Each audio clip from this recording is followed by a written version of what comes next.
Hello, good day, my future employer. My name is Agnes Reyes, 44 age.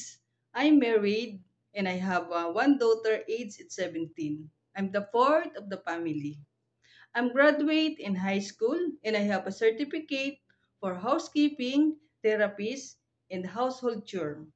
My work experience in Saudi Arabia in 2 years. The member of the family is five and the three children, the ages is 2 and 3, and the eldest son is 8 years old. My duties is to take care the children, to help them take a bath, changing dress, changing pampers, and playing them and reading books for them. And the main duties is the household chores like cleaning, ironing, laundry, and marketing. And for the cook, my madam is always cook for them. And my second experience is Hong Kong. We have three members. And my popo, the age is 90, and the two sister is 57 and 60 of age.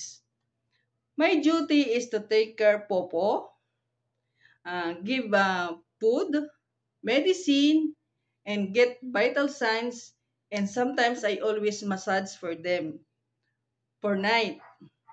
And the main duties is cleaning house, marketing, ironing, laundry, and cooking. Hello, my future employer. I'm hardworking, trustworthy, and honest. I hope you see you soon. I'm responsible to work. I want to go in abroad because I want to help my daughter for her financial in school in college.